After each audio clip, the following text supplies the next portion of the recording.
Alright guys, so in this video I'll go over the finalized parts that I picked out to rebuild the TC Sounds 3 HP Volcano top. Let me turn the bench top light on. So as before, I'm going to stick with the this 3-inch coil, 60 millimeter wine height. It's flat copper. It's an American made coil with the black hot hemp glue. As you can see, it fits the gap really well, nice and tight, but doesn't rub.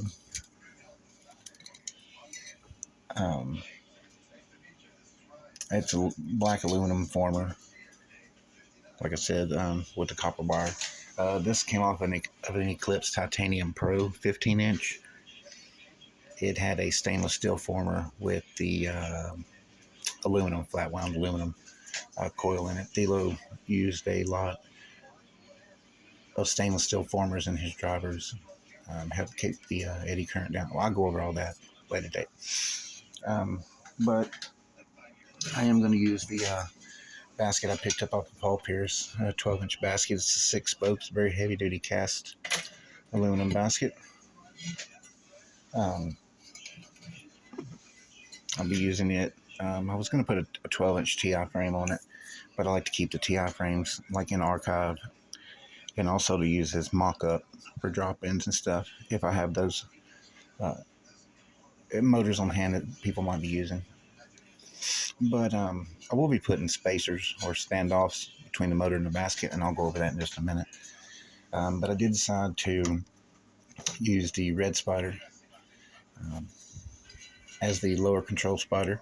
It's not super stiff, but it's not really super soft either. And since I'll be spacing them, I'll be mirror imaging it, the spiders, and I'll put that one in like that. And I'll go over the control spider in a minute.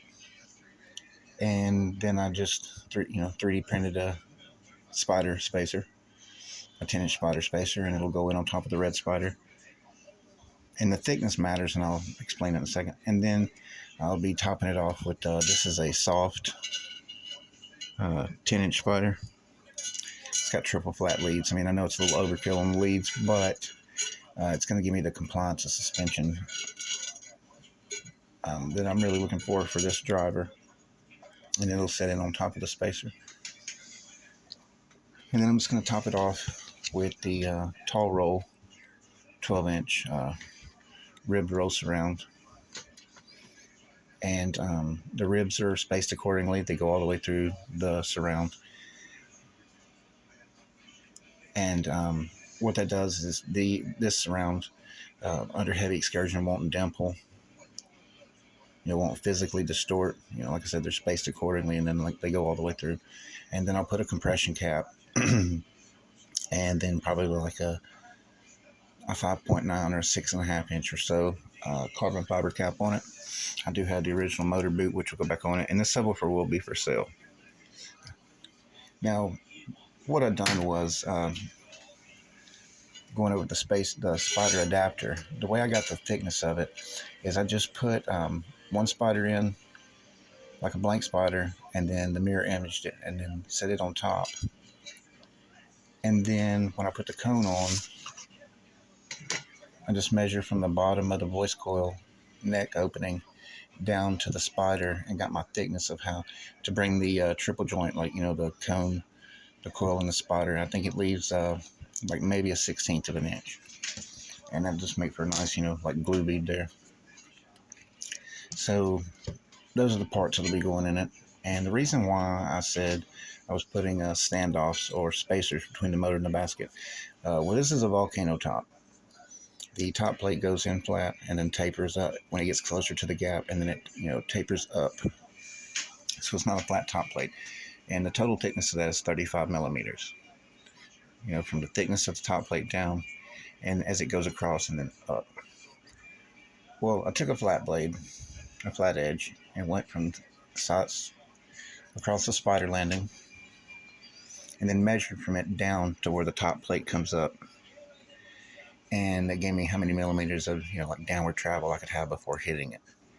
And under heavy excursion, I didn't want to run the risk of it potentially hitting the top plate So I'll probably put, 12 or 14 millimeter thick spacers around it to bolt it together. Now, with this being more of like on a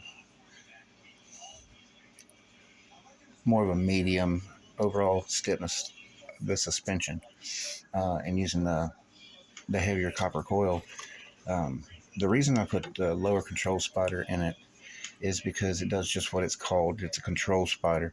It helps control like the axial movement in the gap to keep it linear and not, get coil rot. And a lot of times, that's why you will space spiders would be one of the reasons to do that. Um, is to have a control spider. You have 2 points instead of just like, a bunch of spiders stacked together. You're at one glue point, at one pivot point.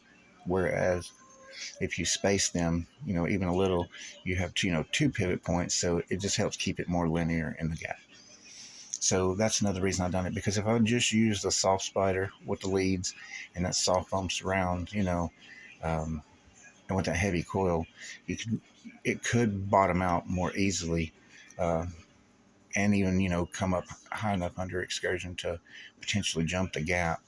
So, and also with stiffening up the suspension a little bit, it helps, um, on the power handling as well. So this should be an excellent sound quality driver with a lot of output. Um, when I was talking about that rearward travel not hitting that, I think it was Sundown had a problem with one of the X series, like maybe the V38. It would hit a lot of them are hitting the back plate or the top plate on the backstroke, the downstroke. So that's another, like I said, that's clearance issues. So, anyways, that's the parts it's going to be, for this particular driver.